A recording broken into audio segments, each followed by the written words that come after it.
As Crônicas de Eugene, Os Escolhidos, uma fantasia inesquecível. Alistair McGrady. Capítulo 13. Pedro, ao acompanhar o comandante da guarda até o grande salão, se sentia imensamente satisfeito consigo mesmo. Agora que Júlia escapara, ele achou que poderia dar aos lordes um desenho errado para o canhão sem se preocupar com a segurança dela. Ele havia lembrado de algo.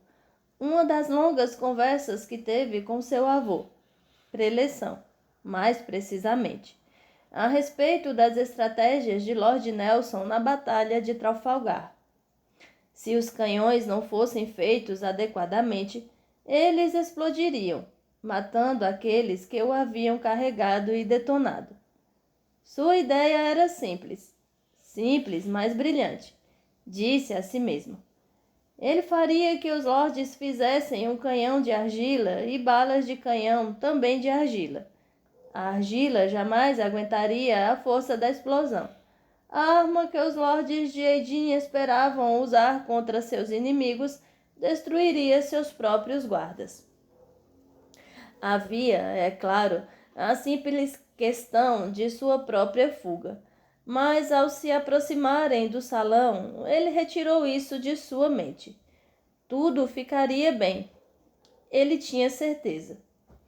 Os 3 lordes estavam esperando. Um deles gesticulou em direção a uma mesa que fora preparada com papel e tinta, e Pedro, entendendo, fez um esboço rápido, mas completo, de um canhão. Ao acabar, levou-o até os lordes. Vocês colocam a pólvora até aqui embaixo, ele disse, apontando. E a bala de canhão, as balas de canhão de argila que eu lhes falei, são colocadas em cima. Aí então a pólvora é acesa através desta pequena abertura. Ela explode e impulsiona a bala de canhão para longe. Qual a distância que ela atinge? Perguntou o chacal. Depende, meu lorde, Pedro replicou. Isso faz parte do processo do teste. Mas irá bem longe, de fato. Mais longe que uma flecha. Mas certamente o próprio canhão também explodirá, como a argila aguentará a pressão.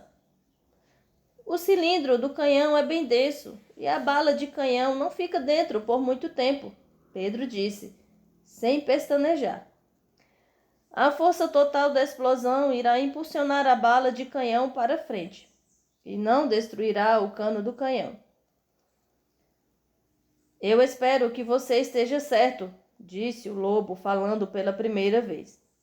Caso contrário, você pode esperar uma morte nada agradável. Você! Ele se dirigiu a um homem moreno que estava em pé, atrás na sombra. Um oleiro, e provavelmente mais um escravo, Pedro pensou. Isso pode ser feito? O lobo pegou o desenho de Pedro e o balançou na frente do homem. O oleiro acenou com a cabeça silenciosamente e deu uma rosnada que deve ter sido de assentimento, pois os lordes pareceram se acalmar. Até amanhã, então, disse o lobo, e moveu o braço num gesto de dispensa. Pedro retornou aos seus aposentos, trancado e com um guarda-porta. Ele andou de um lado para o outro, em frente às janelas, sem poder tirar da cabeça a questão de sua fuga. Certamente haveria de existir uma maneira de escapar disso tudo. Uma maneira de escapar do castelo, encontrar Júlia e voltar para casa em Oxford. Foi então, assim que ele olhou por cima dos parapeitos do castelo, que a sombra de uma ideia veio à sua mente. Ele andou para lá e para cá mais pesadamente, ponderando. 90% dependeria de um planejamento cuidadoso e 10% de muita sorte, e Pedro sabia que não era possível planejar ter sorte. O plano tinha muitas pendências, mas era o único. Simplesmente teria que funcionar. Caso contrário, teria uma morte rápida quando o canhão explodisse, ou uma bem lenta quando os lordes de Edinho o prendessem mais tarde. Enquanto Pedro caminhava pelo quarto, Júlia ia mais para dentro das profundezas da floresta. Como vou saber onde devo ir? Ela perguntou para Gaius, pegando a nova bengala que Lucas lhe fizera. Uma águia irá à sua frente e a guiará ao lugar do teste. Olhe para cima, para aquela árvore, para o lado direito. Não, bem ali. Você a vê? Observe-a com cuidado. Quando você chegar ao lugar certo, ela aterrissará ao seu lado. Gaius colocou a mão nos ombros de Júlia e os apertou gentilmente, como seu pai fazia quando ela era pequena. Agora vá, e que o Senhor dos Exércitos esteja com você. Houve um barulho de bater de asas lá de cima da árvore quando a águia se lançou ao ar e começou a subir, circundando. Júlia a seguiu pela trilha, que parecia ir a lugar nenhum. Já era o final da manhã, mas enquanto seguia a águia mais para dentro da floresta, parecia que o entardecer já havia começado. Ela se encontrava na sombria e erma floresta, e não fosse pelo escuro contorno da águia acima dela, teria se perdido em alguns momentos. Árvores imensas e sombrias, com raízes enormes e retorcidas, elevavam-se para um céu invisível além. O labirinto entrelaçado de folhas e galhos era como um muro espesso, eliminando o pouco que restava da luz do sol.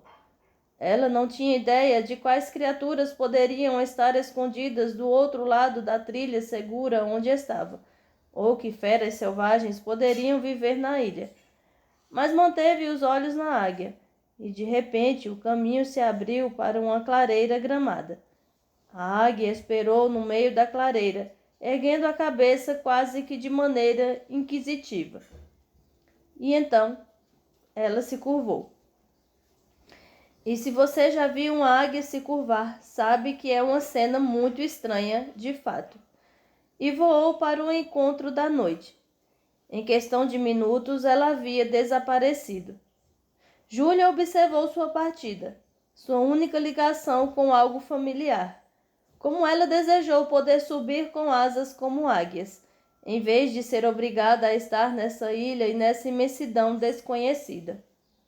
Sozinha na noite, não havia nada a fazer a não ser ficar confortável e esperar pelo teste. Ela se esticou embaixo de um pinheiro de galhos grossos numa extremidade da clareira, e ainda exausta da noite na jaula da morte e da dura cavalgada em seguida, esperou o sono chegar. Mas algo veio antes. Em frente a seus olhos, a alta grama entre as árvores se dividia, revelando o que havia ali. Um homem saiu do meio das árvores e estendeu a mão. Saudações, disse ele, com um sorriso.